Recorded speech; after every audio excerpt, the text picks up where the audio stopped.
schlongs. So I didn't know you were such a fan after watching this movie. I didn't know you were such a fan of Nazi propaganda. Really? Welcome to No More Heroes.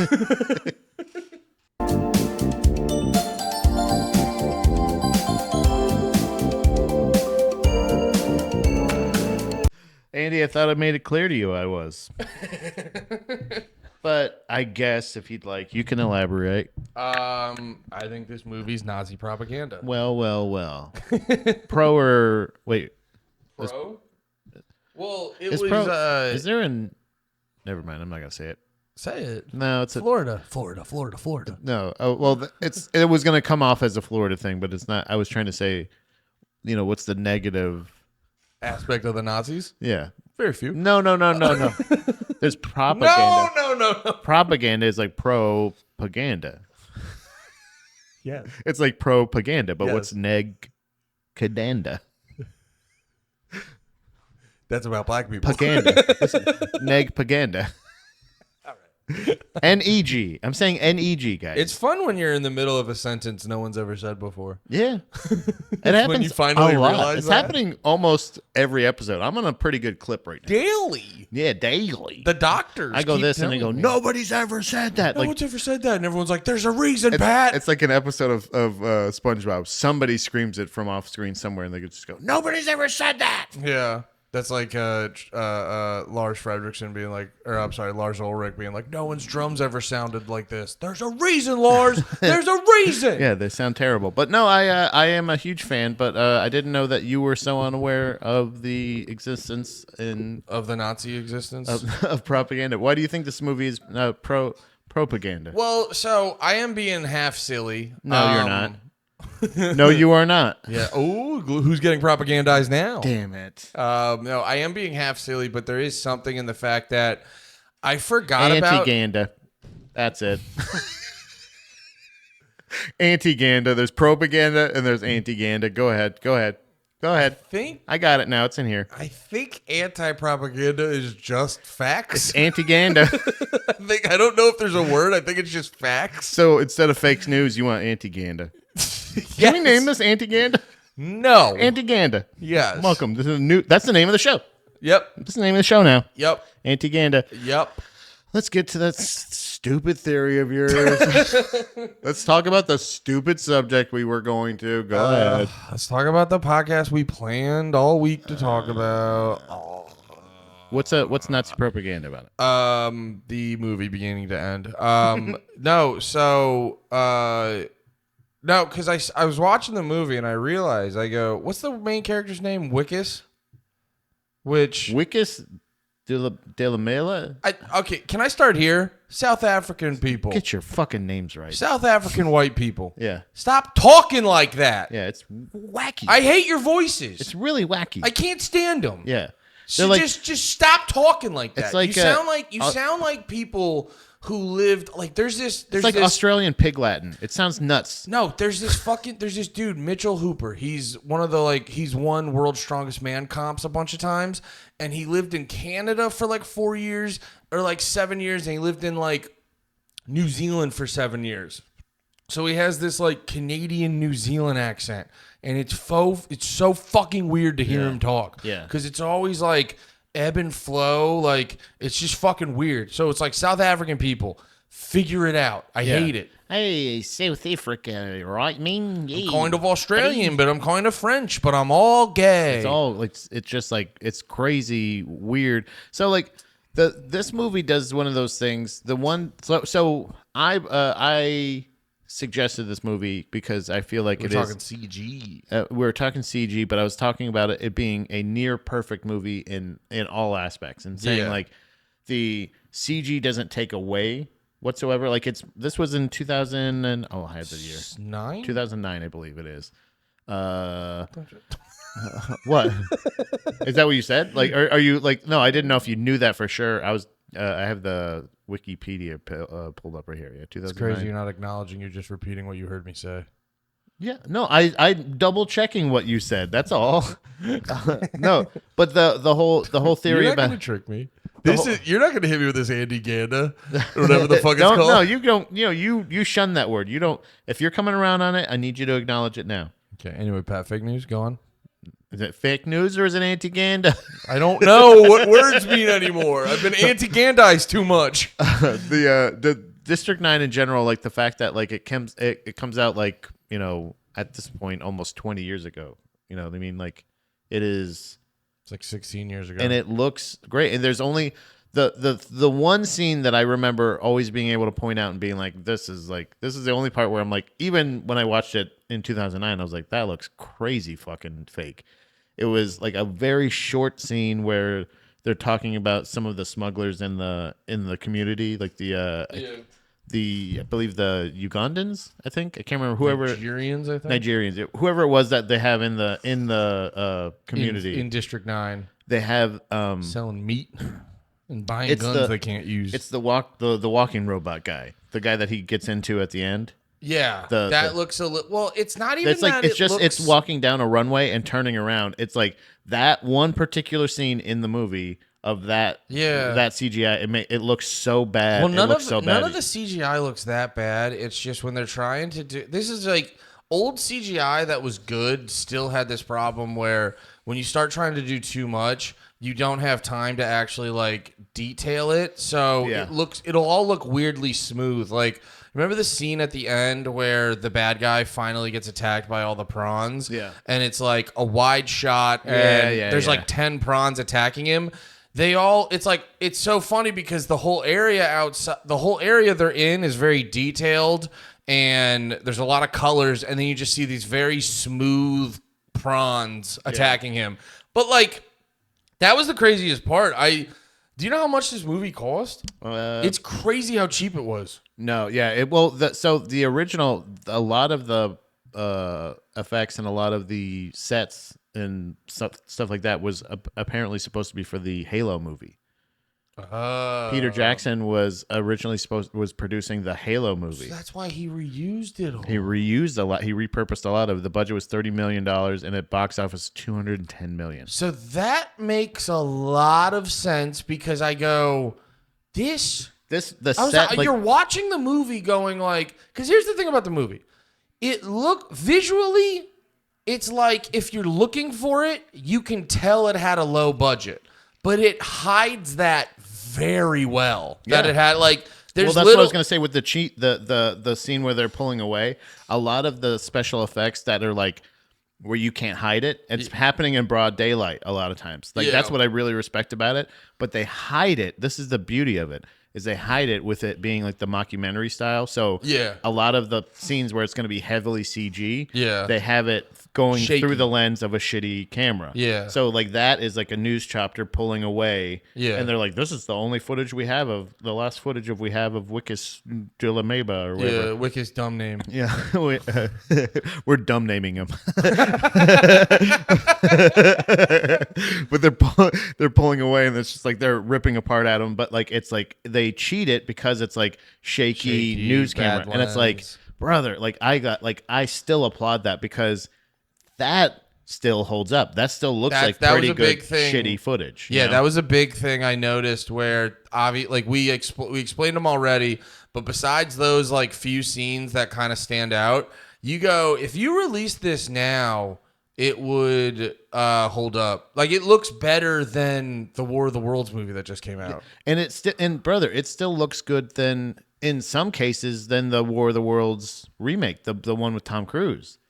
You know what I mean? Like a movie that was made probably I think around like a year or two, like near this movie. You could put this movie out in any year and no one would shit on the CGI. I would love and it's got a great fucking story. That's where I disagree. So like in 1982, stories good, characters are bad. Okay, I can see that. Yeah, because that's why I cut you off because I wanted to adjust. The story's nice. I felt myself not giving that much of a shit about what any character was doing. it's something that I think I lightly picked up the first couple watches of this movie. This is one of my favorite movies, and it still is. I still really do. I'm still getting a lot out of it. That's what I was. Yeah, that's actually what I was curious about because when I first saw it, I fucking loved it. Yeah. And on more viewings, subsequent viewings, I'm like, it doesn't hit the same way. But I would suggest everyone watch it at least once. Yeah. Does it still hit hard for you? So this one was different, where I wasn't necessarily. I wasn't on. I'm gonna just call him Wikus du Plessis, just because that's the only other South African I know.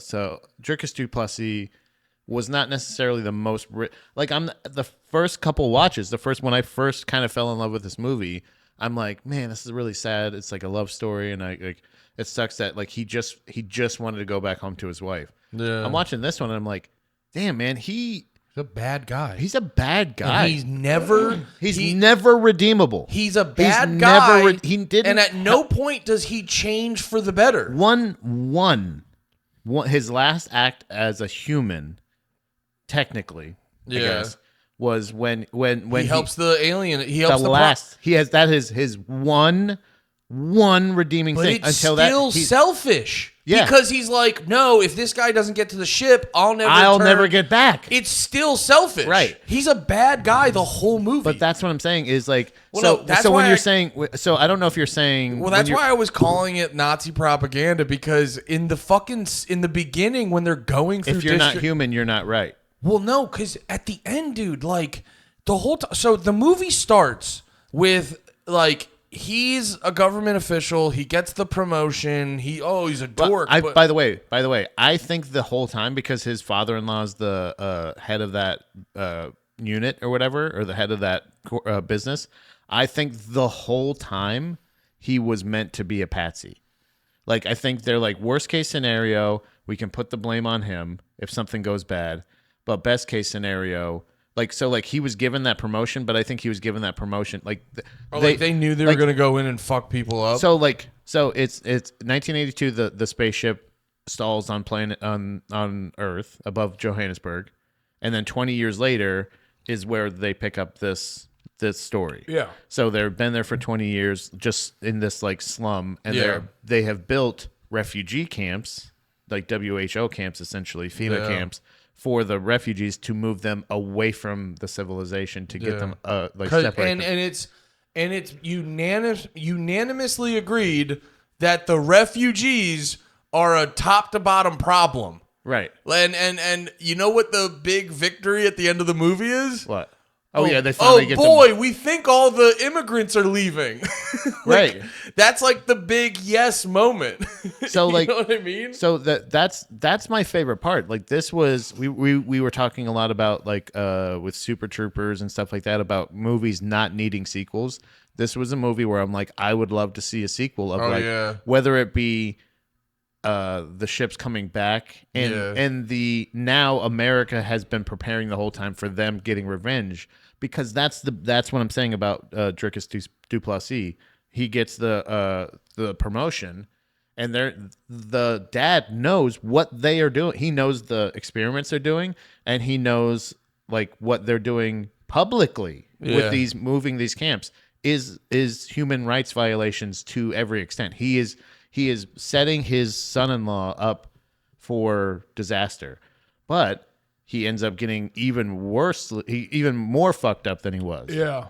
So to the point where like he pivots and now he's like, and he has no problem. Like Wikus is not a good person, but like he's married into shitty people. Wait, you gotta say Wikus. Yeah. Because I'm getting mixed up. Wikus du Plessis, the UFC fighter. If you say the whole thing, I know, but if you just say his first name, you have to say Wikus.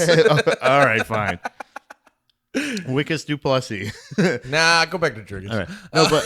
But like, I take it back. Now that's weird. But like the whole time, so like he's not a good person. So like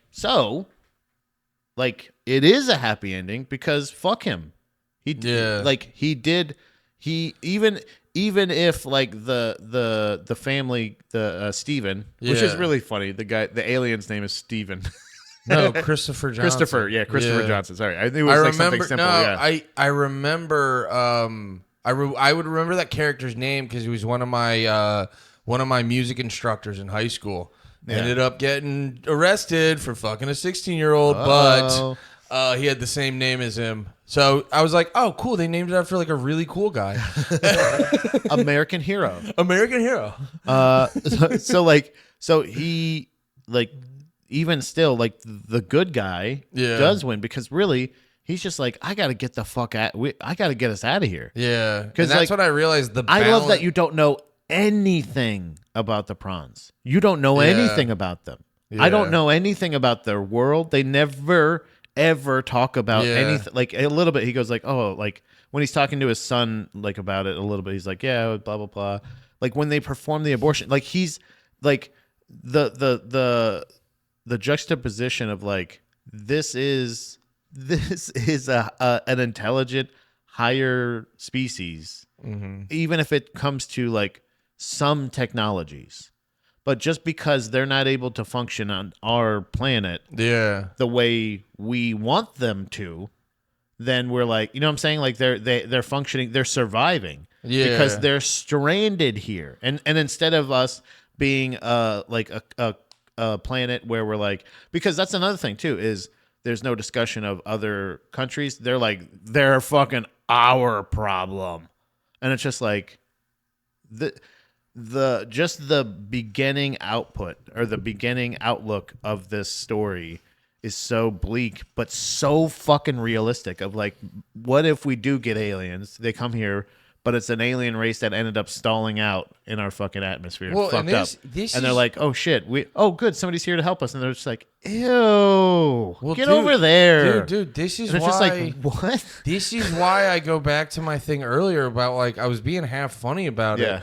But it's why it feels like it's almost like I was like, you know, I know a lot of times when you find out dudes who look like me are looking up who's Jewish, I know it's a bad time. But no, legitimately, I was wondering if I was like, is Peter Jackson Jewish? Because I was like, is this a story about like the Nazis and the Jews? Because are you it's saying like that the South Africans are the Nazis or the? Trust me, if anything, you could trust me that I'll explain what I think. Okay, no, I'm just fucking with you. I'm sorry.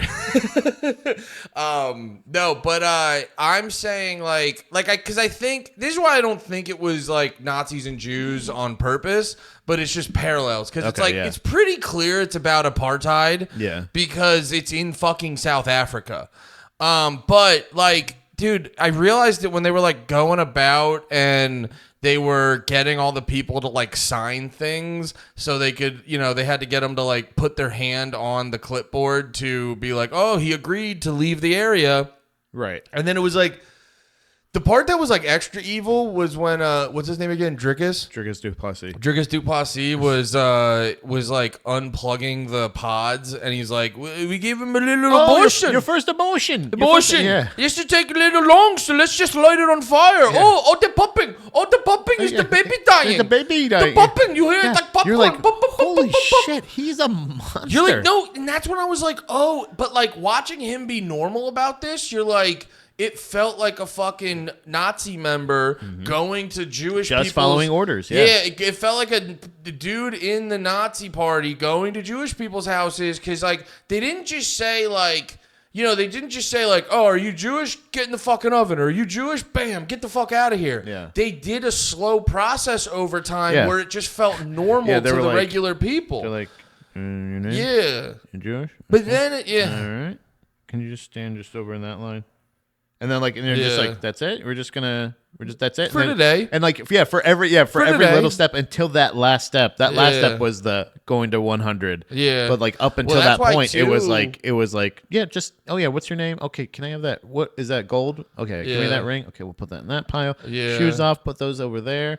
We're gonna give you a haircut. We got some clothes for you. We're gonna put you on a train. And like everything was just so orderly. Yeah. They like separated the process too, so it wasn't like. It wasn't like one guy was like, all right, get on my train. I'll take you there, take you out, take you over here. And, you know, and we put in the gas and nighty-night. It was, everyone did a little bit of a piece of the process. So it just like they did a slow process over time. So it all felt like normal. It became routine. Normal. Yeah. It became routine. And that's the same thing. I think that's this, again, this is the event happens in 1982 when they arrive. Yeah. And this is 20 years later. So by this time, it's just become routine. And this is standard now. But that's we're like, oh yeah, we just found a hive of eggs. So like we're gonna have yeah. It's almost like you remember what was the that lanternfly? Maybe it was the one in PA that they were like spotted lanternfly. They were like shooting on sight. Yeah, they're like, if you see an egg sack, stomp on it and set it on fire. And they're just like, you know what I mean? Like it might be something like that where they're just like, they're infesting our planet. Yeah, like, it's not even it. Obviously, the movie deals with xenophobia and stuff like that, and like just overall racism in the world. Yeah, but like I think there's definitely apartheid because it's South Africa. That has to be some part of the reference. But I don't think that there's anything. I don't. There think has to be something with Nazi Germany because of the experiments and stuff like that. Because they literally were doing. It felt shit like that. there was a lot. It's like a lot of it. I don't think it was like overtly about the Nazis and the Jews, but I think there was a fuck ton of parallels. But then I was going with that, and I was like, so wait. And then when he flies away in the spaceship, I go... And everybody's like, yeah. Those filthy beasts are out of here. Yes, Woo! The bugs are gone. Yeah. You're like, please don't be about Jews. Yeah. But no, when he was flying away, I was still going with the Jew analogy, and I go... Oh, so he's flying to Israel now. Yeah. Oh, so this is the part where he leaves Europe and goes to Israel. Okay. You're like, oh no, the prongs are going to kill a bunch of Palestinian prongs. No! That's District 10. That's District 10 is realizing the prongs become a bigger problem down the line. So the Israelis, not the Jewish people. I'm just making jokes on a podcast. Calm the fuck down.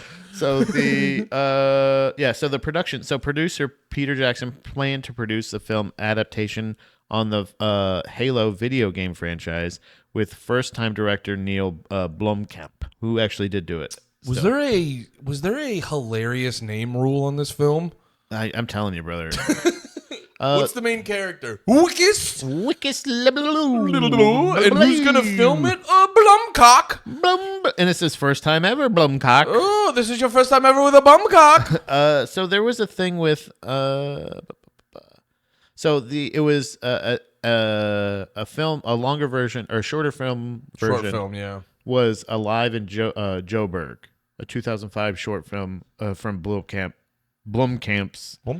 He's the one that created that. Yeah. And that's what essentially this story came from. So like Peter Jackson was like, well, I'm going to do this. We're not getting financing for the Halo movie.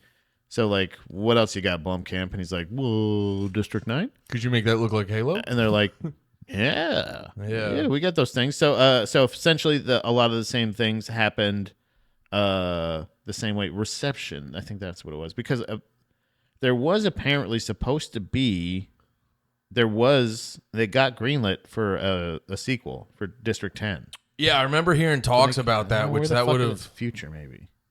Yeah, I don't know. I can't see anything about it. Oh, wait, hold on. On the 19th of August 2022, Copley said in an interview that District 10 was still in discussions, that both he and Blomkamp had written drafts for it, and that the film would probably have a chance once Blomkamp was done shooting Gran Turismo. What year was this? That was 2022. 2023, Blomkamp was asked about District 9 sequel while promoting Gran Turismo and hinted at the project being shelved indefinitely. I don't know if it's getting made or not. I guess right now it's kind of like they're like, well, no, because they made the movie Civil War. I was gonna say like tensions are high right now, but it's like I don't know, man. Like, well, they made the movie Civil War all about like America. I don't know if it's that. I don't know if it's so much that tensions are high. I think there is becoming a slight resurgence of like, please don't make a movie about social comment, like with social commentary. Yeah. So I think because like that's what happened with all the Marvel movies. Everyone who directed a Marvel movie shoehorned their political message in. Star Wars. Yeah, everything just had like a political message shoehorned into it. And I think that's why I think the fucking that's why I think the over the top silly comedy is making a comeback, just because people are kind of over. It's like, dude, if you go throughout your day, you're going to be involuntarily bombarded with politics. And then when you're like, when you're turning on your fucking TV show, you're just like, okay, can we kind of like pause it there? Or not even pause it, just like stop making it so overt. And while District 9... Sorry, go ahead. No, and I will say the way they do it here's what I actually... This is what I was going to say. Well, no, this is what I realized where when it comes to like a rom-com, a situational comedy, shit like that, you need to make it character-based, and the social commentary just flows out of the nature of the characters. Mm-hmm. But District 9... God, I've been spitting so much liquid because of my fucking mustache. I keep seeing it everywhere. So District 9... Hide your shame. District 9, you would consider it a science fiction film, right? They're literally coming in a spaceship. Pause. But like... in science fiction, you can be very overt with the message. Yeah. It can be fantastical. You know what I mean? Like it can be it can be obvious as shit with the message. But because if you want, I could just turn my brain off and go, nah, this is just a movie about a guy fighting bugs. That's why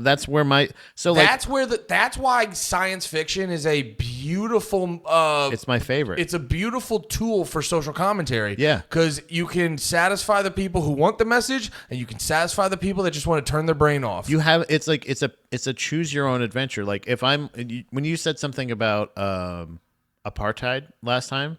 Yeah. When I brought it up. Yeah. I was like even then I was just like, I don't know. Yeah, I guess so. Yeah. You know what I mean? Like, yeah, there's elements of it. And like and like the same thing with Nazi Germany and all that other stuff, but it's also like I'm just talking about this. That's what I love about like the movies that I love is that I can love them on so many different levels. Dude, and it's why I'm never going to tell you that Pacific Rim is the greatest film of all time. But I fucking love Pacific Rim. Also about apartheid.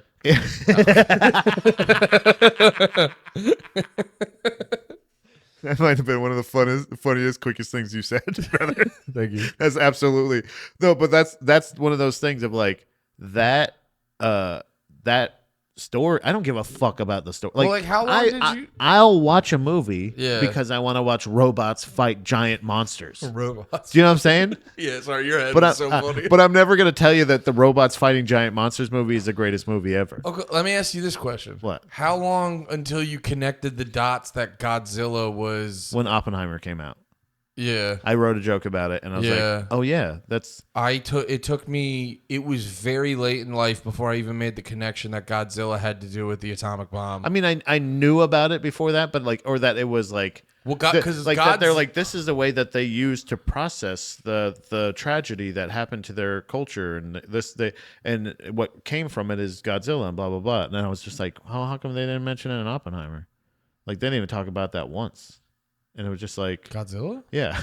Well, that was after. That's why I know, that's what I'm saying. Oh, like, sorry, I didn't realize you were doing the joke. In the aftermath, so I'm sorry. I'm essentially saying the same idea of like that, like of it really is such a huge cultural impact, but it's crazy that like legitimately it came from that. Well, but when I watch Godzilla, I'm going like, giant lizard. That is a big ass lizard. He's gonna shoot a laser at it makes that giant moth, and there it is. It makes Godzuki even funnier. Because Godzuki is like the corporatization of Godzilla, where it's like, what if you had a little one? Right, yeah. And it's like Godzilla's That's like... when they jump the shark. Yeah, it's like, well, Godzilla represents the fear that and generational trauma that resulted from the atomic bomb getting dropped. And it's like, what does Godzuki represent? Oh, he's a special little guy. Godzilla likened to fuck? Sometimes Godzilla finds a bad bitch. Sometimes Godzilla comes up on some eggs and he fertilizes them. Do you think Godzilla does like seahorse shit? Is that how lizards do it? I don't know how Godzilla reproduces. That's the one part of the story over fucking 50 years that they never mention is how is there a baby Godzilla? Well, because you would see with all him walking around, you'd see his dick at some point. Yeah. Where do lizards? We've seen him from at this point every angle. Jamie, look that up. Yeah, where do lizards' dicks come from? Godzilla dick. That is a real Rogan question too. Is it like a chamber that like the scale like slides up and it just pops out? Maybe. And it just goes. Or does it just come out real quick? Yeah. Like he's getting his fly. That's how he gets pussy. I'm done. Done. Thank you. Thank you. You want to go again? Done. But like, no, you're right, because they ended up taking this icon of like this symbolism of this tragedy for this thing, and then now they're like, but there's a hollow earth, and he's also friends with King Kong. Yeah. And then King Kong's also, they're in the same universe. What if Godzilla? Okay, so then what bomb created Godzilla? What if or King Kong? Yeah, Where did he come from? And then Godzilla went and he hired all the crisis actors at Sandy Hook. Yeah, exactly. It's like you can repurpose the franchise so much, but like each one of these things you can find. So Godzilla and King Kong, they're gonna go back to back. They're gonna do the fusion dance, and they're gonna be God Kong. You could find layers to all of these things, and like even Ghost, like of it being like now every Ghost movie nowadays is trauma. Like ghosts are your past traumas. Like the House on Haunted Hill or whatever, the Hill House or whatever, that series was so popular on Netflix for a while. It was like, I'm watching this and I'm just like, they all had a traumatic childhood, and like that's the ghosts that are haunting them now. Like, well, you know what's it was funny? like, really? That's the story. There's not actually a spooky ghost. It's just the fact that none of you guys went to fucking therapy. Well, and I know you're not a big fan of them, but that's where the Final Destination movies crack the code, because a lot of horror movies, the more lazily written ones, it'll just be like, I realized this watching that monkey movie with you're like, you guys thought of a bunch of really cool kills and then you piece them together with a shitty story. Yeah. And ghost movies are the same thing. It's like you guys just thought of a bunch of really cool scenes and you just like lazily thought of why any of that was happening. Yeah. And that's what but Final Destination, they just like, they cut out all the extra bullshit. They go, if you're supposed to die, death finds you and kills you in a fucking like a mousetrap game. Like my thing with a lot of Rube Goldberg machine. That's what I meant to say. Rube Goldberg. Yeah, it feels like mousetrap every time. Yeah, you're right. Every death is just like what if a marble hit the floor and then rolled across the thing and then smashed this and the glass broke. But like, why don't you just constantly have cars drive into them? Yeah, why don't you guys just stay seated? Just sit down and don't move. Like, death could literally just walk by a bunch of trucks and just go and run into them and run into them and run into them and you. You can see a guy with a gun. You're like, and up and shoot and. So growing up, like my friends were like listening to like so I was listening to like punk rock and stuff like that, right? And like they were huge. My friends were huge in the Misfits, and like so obviously they're like, horror movies are the greatest. Yeah. And I was always like, I was like, spooky Italian. It's just so lame. Hey, all those ghosts over there. Hey, whoa, what about? I almost spilled my gabagool. There's all those spooky Frankenstein. Hey, there's a lot of gabagools around here. Spooking me out over here. Hey, whoa, there's a spooky gabagool over here. I will drop my ziti. There's a level of like love and appreciation that they had for like these terrible horror movies. And I don't like things ironically. Yeah. I like bad things. Yeah. I don't like things ironically. Yeah. Like, I don't think the Fast and the Furious movies are cute or fun or good. Yeah. I hate them. It's so weird, like my level of like snootiness with this. No, but, I'm the same way. You can do it right. I don't obsess over shittily made slasher and horror movies. I hate them. I don't get into them. So like I'm sitting here going like, this sucks, but I always fucks with zombie movies. And I was like, and I go like, zombie movies rule. Yeah. And it's exactly what you're talking about. Is this accidental nuanced layers that they're putting into these movies where you're like, damn, this is so much deeper than flesh-eating zombies. But if you want it to be flesh-eating zombies, it's flesh-eating zombies. If you want it to be social, it's racism and segregation and shit like that. It's like zombies. It's an unwanted element coming into your neighborhood, and it's taking over your neighborhood.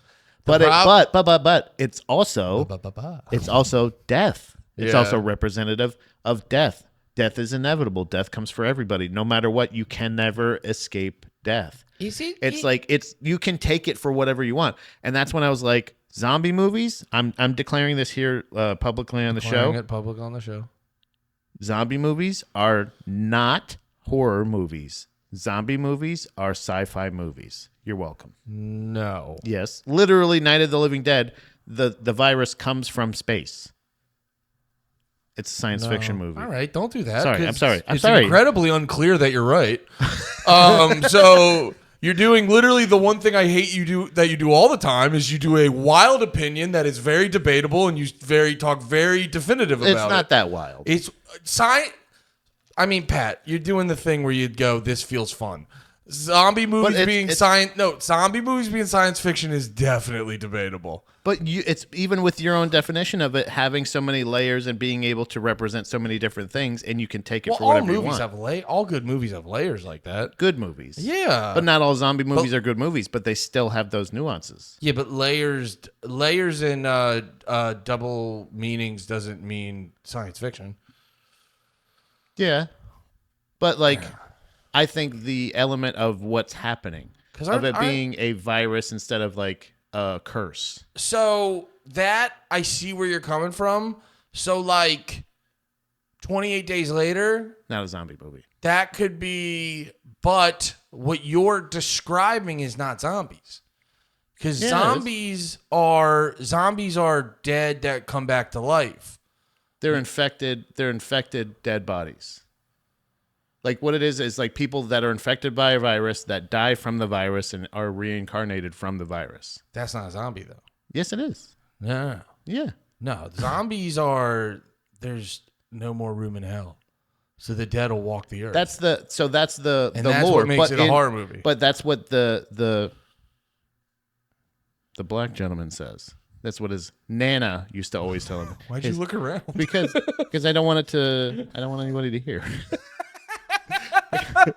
because that's what he says. My granny used to say, and it's like, yeah, but Granny wasn't really aware of the fact that the satellite came down from the atmosphere. Everybody that was exposed to the radiation from that satellite is being infected by this virus, and that's how the virus is spreading. That situation, right? But what he says is when he's like, this is representative of when hell is full, we're gonna get this big plague. But that's not every zombie movie. But every zombie movie has that kind of like that root into it. Either they go into that lore or they do not. Either way, it's always a viral outbreak. It's always some kind of viral thing. It's never unless it's always. like I guess would you consider like Evil Dead a zombie movie? No, it's a horror movie. What? It's so zombie movies aren't horror movies? What? I just said, would you consider Evil Dead? That's not what I just said. I know. You said it's a horror movie. Yeah, because it's supernatural. But what are the beasts that are... They're supernatural creatures. Demons? Oh, yeah, they're demons. So that is like... That's what I'm saying, is it's not technically... It's not just demons. I'm saying what makes something a horror movie is... You have an evil person like killing people or like supernatural creatures. Like Jason Voorhees. Zombies more often than not, that's why 28 Days Later is not a zombie film. It's infected people, and I could see calling it science fiction technically, even though it doesn't feel like one, but it technically would be the same way that like Resident Evil is kind of science fiction. So it's the same idea. It's in the sense that like in most of any case for a zombie type movie, Resident Evil zombie movie. Not zombie. I mean, they're infected. Zombies are dead people rising from the dead. All zombies are infected with the zombie virus. 28 Days Later, they're infected with the rage virus. With the rage virus, right. So like, but they're not eating flesh. They're killing people. They're attacking people. Sure. They're biting people, but they're not biting to feed. Yeah. In any other zombie movie, they're either coming from space, they're created in lab. How often do zombies come from space? The first ever zombie movie ever. So one. Also, can I get to the next one? The Invasion of the Body Snatchers is another version of, again, coming from their space aliens. That's not zombies though. But these are credited as the earliest zombie movies. Night of the Living Dead is technically the first zombie movie, but before that was like Invasion of the Body Snatchers. after that is Day of the Dead, Night of the Living Dead is the continuation of that first story. So those movies as well. In like Return of the Living Dead or any of those other movies, it's like a scientist working in a lab. So it's literal science fiction. They're doing science, and then they go, oops, they did this. Another one where it's a secret government chemical. Yeah. They open up the thing, and they get infected with this chemical virus, or the chemical warfare, essentially. So, like, each one of them is, like, some kind of infection that spreads. Okay. It's always some kind of... And that's what I was saying from the get-go. I was saying from the get-go, when it's a movie where they're getting infected, that would... I could see it technically being a science fiction film. Yeah. And when it's the dead rising for no explicable reason, that's a zombie movie because it's supernatural and horror. Right. Now, if what you're saying is we've been muddying up the term of zombie, that's one thing. But I'm just saying it's like... That was like my bit. That was the thing I was trying to say the whole time. Is like if it's based off infect. Now I'd have to go back and see those movies again because I don't know how much all of those are a continuation on the very first one. But I see your logic and I see where you're coming from. Yeah. I think Invasion of a Body Snatchers is a whole different thing. Yeah. That's aliens latching on to people. People give that the same treatment, though. I think a lot Well, of they times should. yeah, I agree. Yeah. That's also, by I the do the way, same I thing don't, with the 28 I'm not days. coming at you, by the way. I know, yeah. Because when you go, people say, I go, well, people are wrong, so I don't care what they say. I take that back. What? I take that back. Yeah, that was woman shit. But no, if I would have done this, that's woman shit. When they go, fuck you, buddy. Well, wait, what's the... Hey, sit on it and spin. Yeah, this is a girl finger. Yeah. Fucking... Actually, how am I a lady? Next week, Home Alone. No. Home Alone 2 or 3. Home Alone 2. I'm trans. But like the same idea where the appreciation that I would Sorry, I'm still laughing at like great point, Pat. Bam. That's so fucking funny. It's such a funny way to argue. But like something like that where like Alien, where they go like it's like, oh, it's like a horror movie. It's like a haunted house in space or something like that. And you're like, yeah, but it's a monster. It's a scientific monster. Well, you got to remember though, go back to how you understand bands. Like Protest the Hero. Are they a metal band? Not quite. Yeah. Are they a prog rock band? Not quite. So that's where you start to get these like combos where it is science fiction, but in the self-contained nature of the spaceship, this story, then it becomes like a horror film. Yeah. It feels like a horror. Yeah, and that's what I'm saying is and like that's why the zombie, like even when it is infected, like that's why I would say you still get the gore. Like that's what I'm saying is like you it's get like the gore of it. Focus of the movie. Right. Because like if the focus is like how do we solve this problem and where did it come from and like science fiction loves lore and shit like that the same way fantasy does. But if it's really just like we have a problem that's trying to kill us and there's lots of blood, that's when it feels more like horror. And that's what I'm saying is like I think that's the mistake. But in the movie, each movie is the whole story is except for ones where like you're introducing it. That's what I love about my favorite one, and the one that I was personally introduced to first was Dawn of the Dead, the original Dawn of the Dead. Yeah, I think I was first introduced on the remake. Yeah, so like I did not like spooky films for the longest time. Really? Yeah, fuck you, M. Night. Signs was very realistic when I saw it. But that story is so cool because it just picks up in like you're just in this world, this shit's happening, and they're like, we just have to find a safe place to go. And like the whole time, they're it's not even necessarily about solving the issue. It's just surviving. Yeah, and it's not even like Walking Dead does explore the shit where they're like talking about like going into it's the people you got to worry about too, but it's like no man, but like the beginning and end of Dawn of the Dead and Day of the Dead are these just like all right, I guess on to the next. You know what I mean? Like it's never there's never a conclusion, there's never a solution. Most of the people die. It's some of my favorite storytelling. Sorry.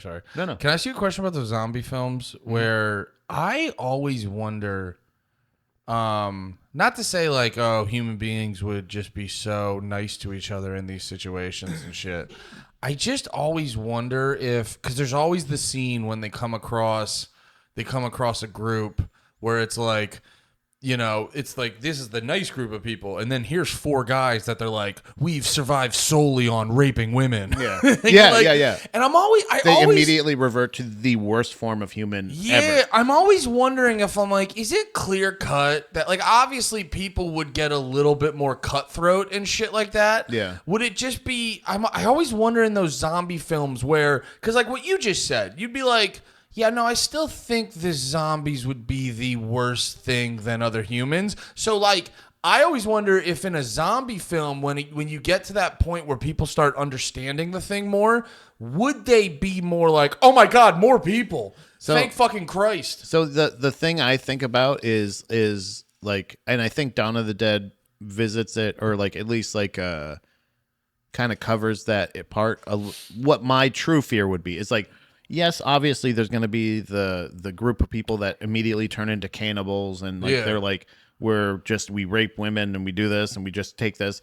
But like, to me, the biggest fear that I have is somebody just fucking up your ship just because.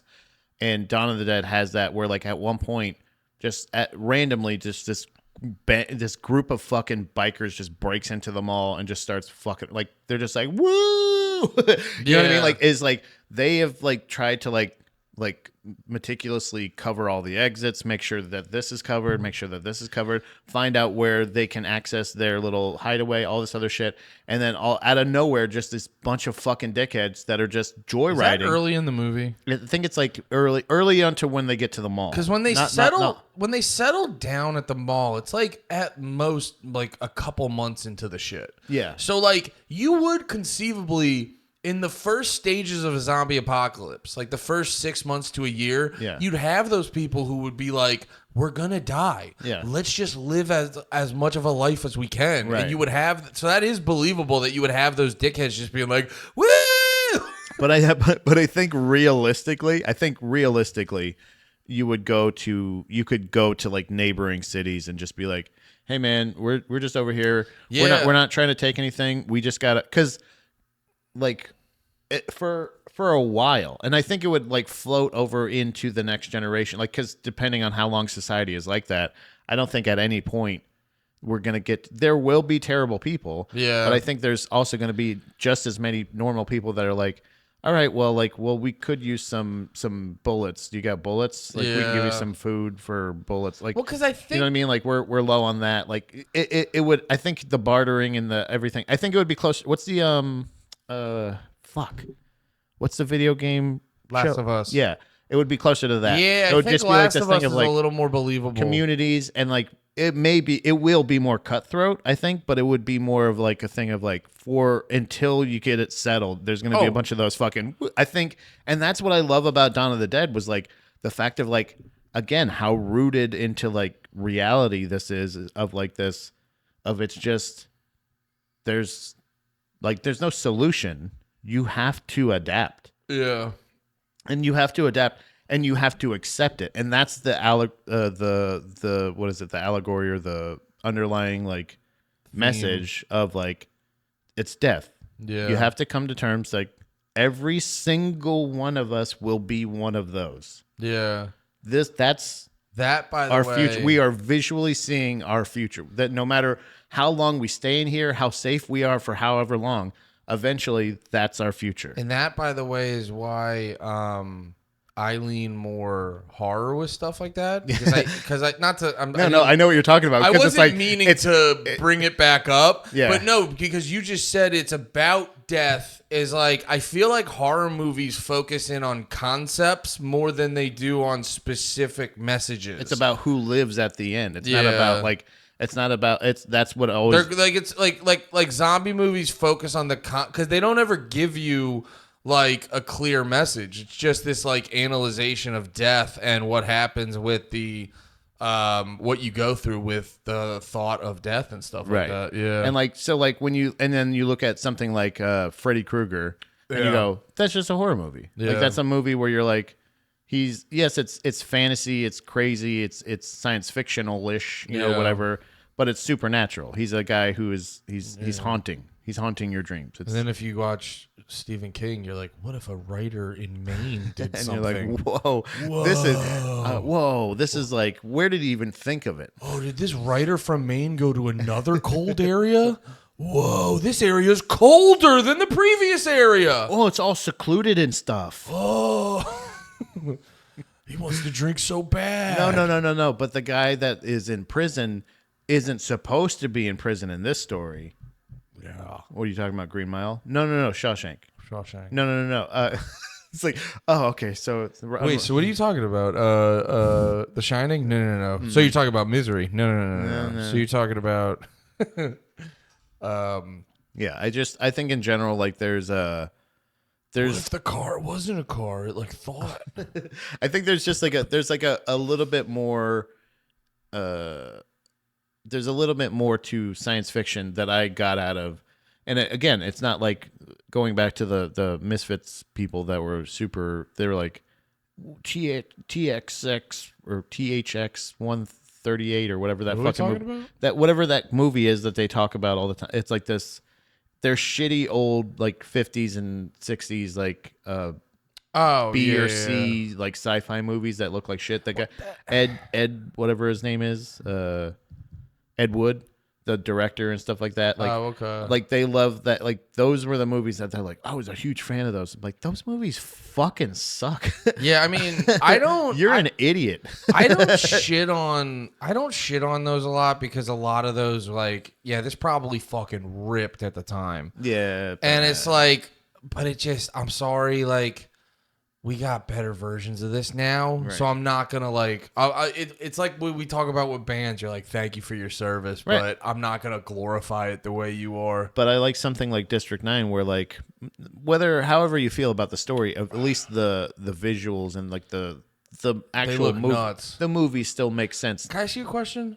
When it comes to, because I think you and me like TV and film, but we're not like film buffs and film nerds. Yeah. Like people go like, I don't know, they'll be like, this was shot on this camera. They were shot on this camera, and it's like this director used this many. Yeah, I don't nerd out over that, and I think, and that's why you and me don't glorify old movies, is because I think we're just focused on the story and shit. It's the same way I feel about art. Art is supposed to do the work.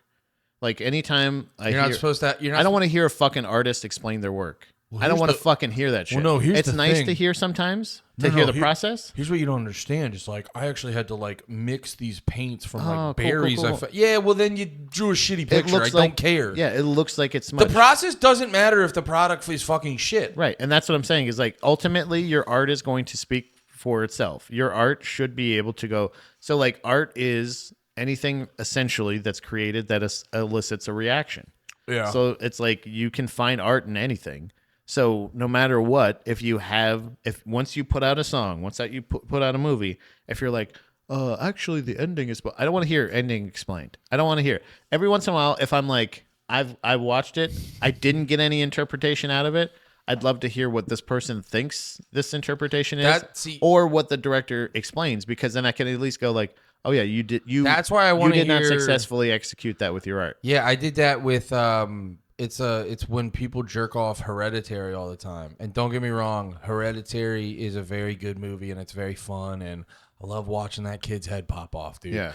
You know what I mean? Like I like Hereditary. The ants on it, like that's so fucking but crazy. Then that I image watch, is so cool. Well, dude, that's the thing. Hereditary is so visually striking. It's like I don't care what the story is. It's so fucking, you just want to watch it. And I forget the lady's name. She's such a good fucking actress. Yeah. But she is, can I say this? One of the respectfully, best? Kind of fucking sexy. Dude. I don't get it.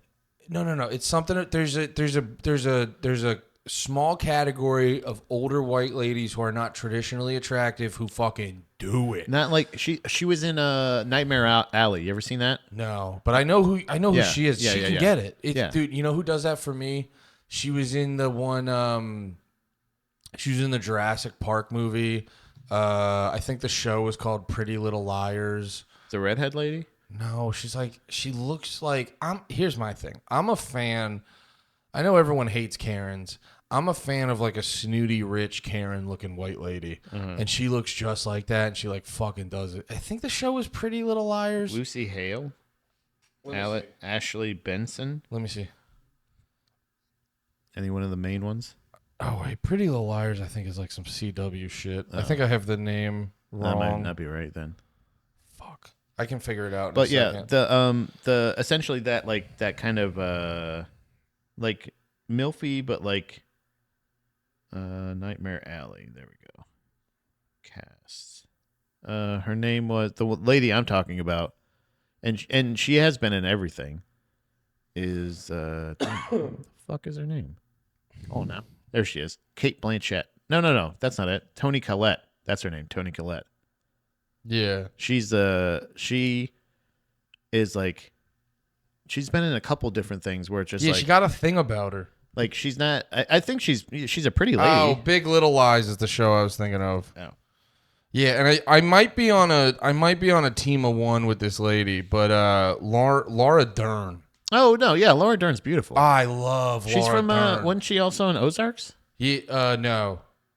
Oh no, the main wife. I'm thinking the lady from Ozark. Oh, that lady, mama. But Laura Dern, I know who you're talking about. No, I know it's a different. I don't lady, always, but I get them mixed up. They're my Jeff Bridges. I don't always get people on board with me with Laura Dern, but there's something about Laura Dern I fucking love. Oh, but I got completely sidetracked with Hereditary because of fucking hot Toni older Collette, white ladies.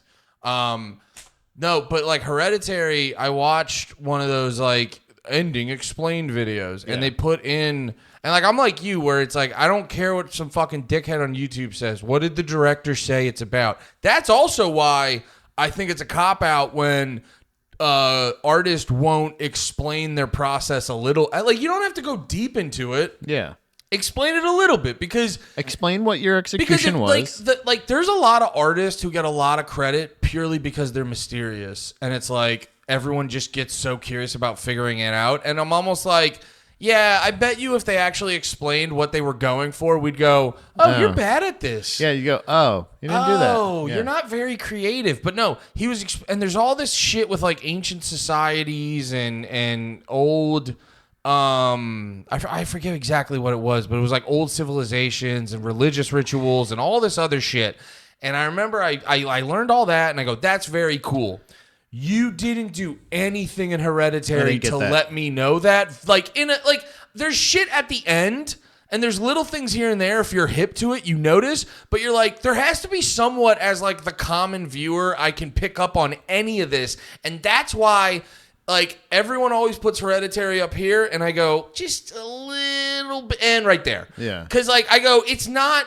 Everything you planned to do was not clear whatsoever. Yeah. So it's like you don't get to act like it's like the best fucking movie in the world. And I also hate movies that are like that, or like when people try to explain a movie that's just really good by itself. Like something like Cabin in the Woods. I don't know if anybody's actually done this. I'm just saying, giving an example of like you watch something like Cabin in the Woods where you're like, oh, this is such a cool independent story or something like that. But then like somebody goes like, yeah, did you know that's actually a commentary on social media and how people consume art nowadays? And you're like,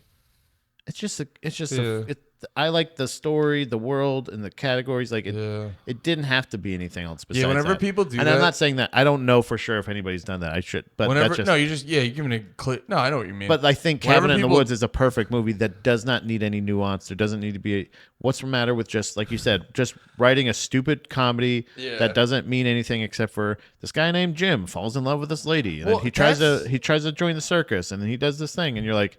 Cool, fun. That's the thing people don't realize. It's why a lot of people, when they're watching comedy, they think comedy is this like it's always about like social commentary. It's why people who don't know how comedy works, they always love to use the terms punching up and punching down because well-made comedy, poking fun at shit that's stupid, will like reveal what's wrong with that shit. Yeah. But like people don't realize when you're making that comedy.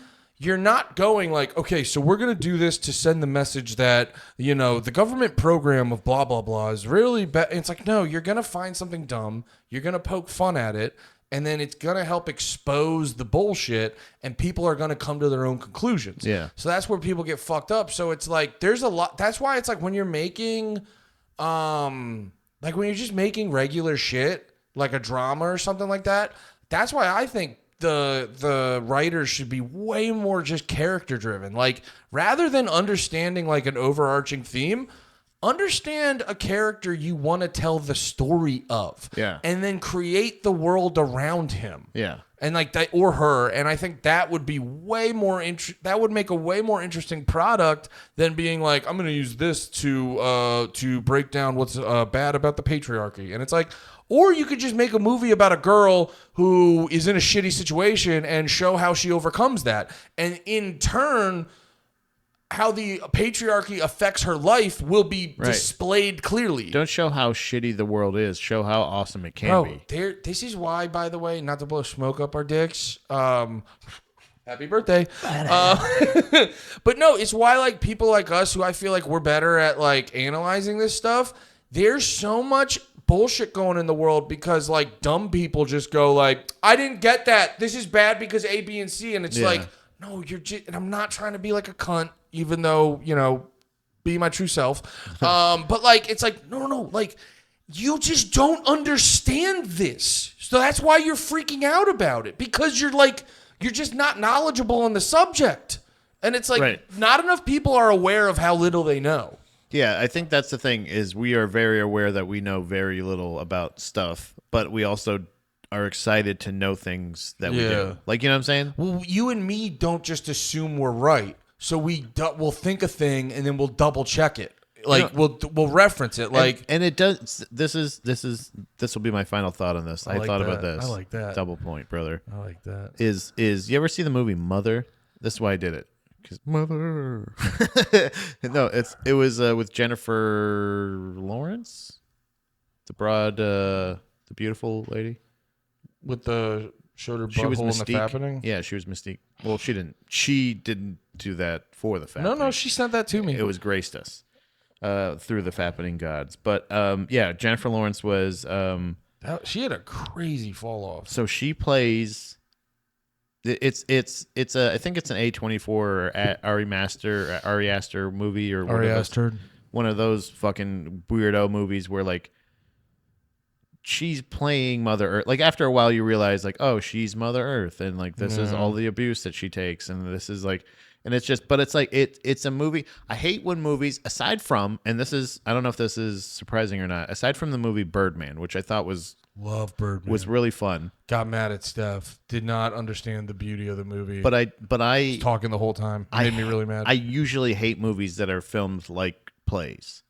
I really don't like that. And it kind of felt like that, where it's just like it all feels like very theatrical and people are kind of speaking Shakespearean type, where you're like, oh, you went too far with the like the allegory, I guess. Well, if you go too like where at the end of it, and then you look at it like explained, and it was just like, oh yeah, I don't. This was if just you kinda, go too artsy fartsy and up your own ass, the play shit can get annoying. But like the way that they acted in Birdman was just like good dialogue and normal people talking. Cool. Yeah, it was just a cool movie. But if you take the play structure, because like it's essentially just including longer scenes. And it's actually a commentary on how Hollywood treats older actors sometimes, and maybe after a while, like they just seems like it's a really disposable kind of industry. And you're just like, dude, Michael Keaton was essentially Batman again, and it was cool and it was fun.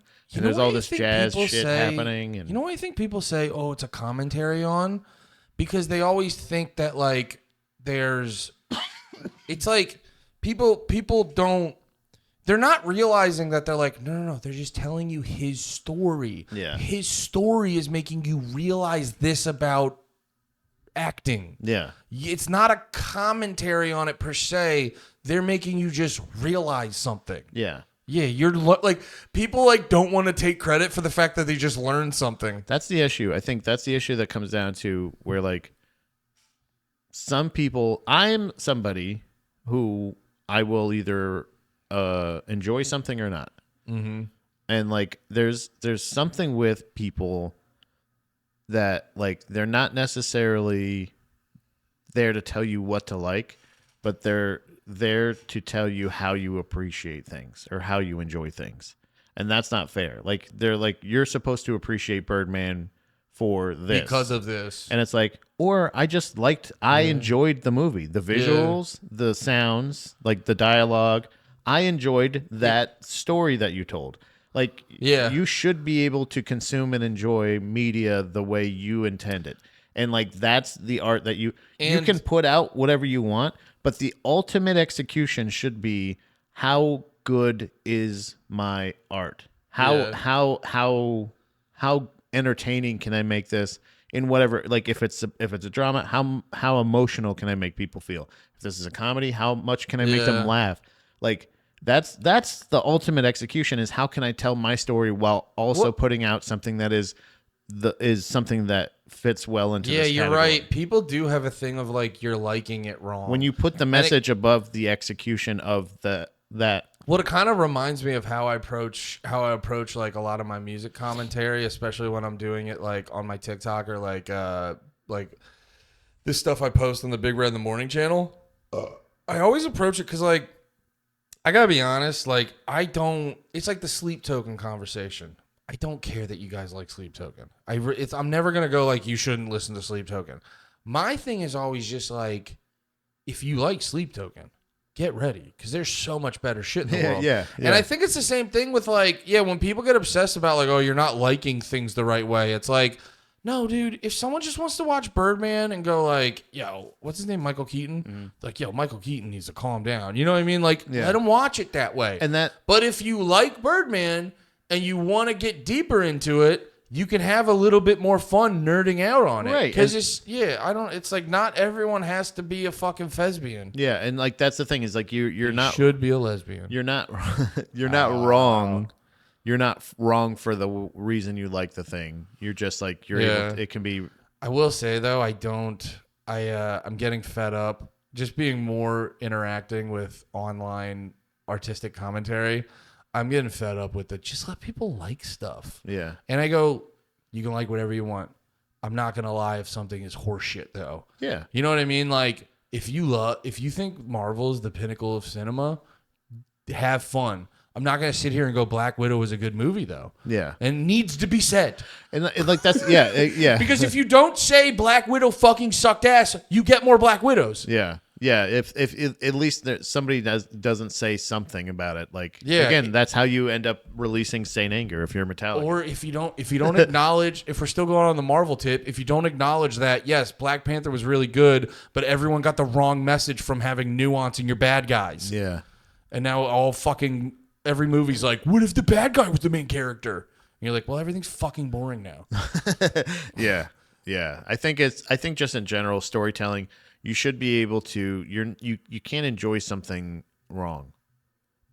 You can't. So that's like, why I always remember with commentary. That was the thing. Is and somebody trying to tell you to enjoy how you should be able to enjoy something is that condescending thing when somebody goes, "Oh, you didn't get it." Yeah.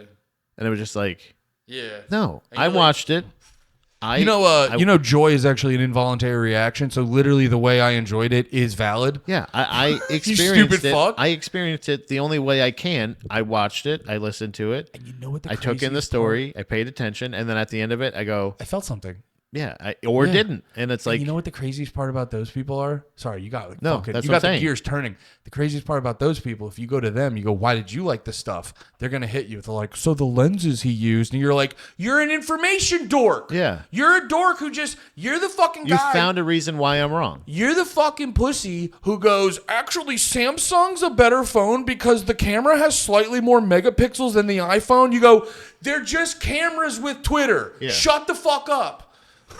Like, just shut the fuck up. Your camera lens has so much fecal matter on it because how much you use it in the bathroom, you fucking idiot. You're like, actually the camera that my slaves put together has slightly better megapixels than your slave camera. And you're like, dude, shut the fuck up. Yeah, if either one of them get dropped in water, you got to put them in rice, brother. It's like, It's like it's the same fucking bullshit. Yeah, you're like, So- it's the most advanced technology, and all we do is look up videos on it. but saying that you don't get it, and it's like, no, I got it. Like I got that he. Yeah. Like it. I don't have to. We've said this a million times. Of like, I don't have to get it. Like just because something is intricate, or I don't know how to do it, or I didn't know about it, doesn't mean it's good. And that's It why, just means that like he put a lot of work into it, and it didn't pay off. and that's why when people, Except for people like you.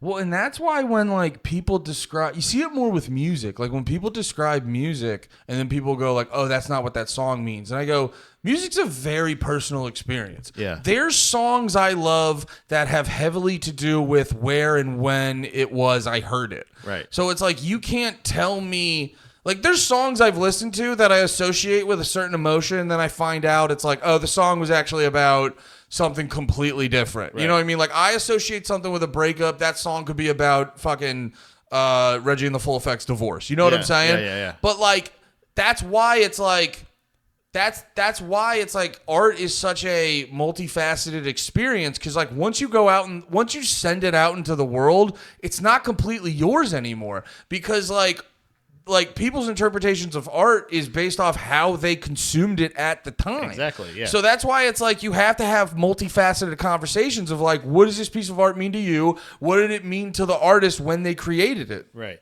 And that's why like true like legendary artists or filmmakers are people that are able to like kind of span those things. But like ultimately, you know, art competitions in general are a lot of times are like, it's literally art is subjective. So some people, there might be a whole big group of people in that crowd that all hate horror movies. And let's say your submission is a horror movie. Yeah. And it's like, Well, it goes back. you're already in the negative, brother. Like it's like without even Yeah. presenting your art, you could have made the best horror movie of all Yeah. that horror movie fans would love. Yeah. But like you didn't It's make the problem with bodybuilding competitions. There's no set rules for bodybuilding competitions. also you don't get the befores. You know what I'm saying? Like I really do think That's actually a really I funny feel like thing to point out. natural genetics need to play some part of it of like, Well, okay, nothing- before you decided to become a professional bodybuilder, Bro. what did you look like? If And, you like, watch that those, should play an account. If you watch those though, nothing's natural about them. No. No, but like bodybuilding competitions have never have a set rule or set standard. They're literally just, what if those That guy five looks cool. What do those 5 guys like? Yeah. So it's like you train for a year to hopefully these 5 guys like me better than the other guy. Maybe this guy's like, oh, actually, you know, I really think traps are the most important in a, you know. Yeah. So what do we cover next? I don't have anything I'm super passionate about, but I was talking to someone where we can, you know, truthfully, No More Heroes is looking like it's going to be a movie podcast for the foreseeable future, but we used to be a conspiracy podcast, and this movie with Brad Pitt and what's her name? The prettiest lady in the whole fucking world, Margot Robbie. Oh. And a black gentleman I've seen a bunch, and I love his work, and I cannot remember his name. It's a movie called Babylon, and it apparently gets into a lot of the weird, creepy shit that happened with old school Hollywood. Oh. And it's apparently like got a little bit. I found out, like, I'll say it this way. It's like a really popular movie. I found out about it through Alex Jones breaking it down. Huh. Yeah. That's interesting. Yeah, but it's apparently a really good movie, and they get into very weird shit related to the origins of Hollywood. So I'm not like passionately behind it, but we were saying some shit like 15 minutes ago that made me think of it. Okay. Yeah, let's do that one. Yeah. I'm down for that. Fuck yeah. I've been meaning to watch it too. Well, perfect. Yeah. Yeah, we can do it. And I haven't seen it. You haven't seen it. It's been a while since we've done one like that. So Fuck yeah. hell yeah. We did it, guys. God bless. Happy birthday, Pat. Happy birthday, Pat.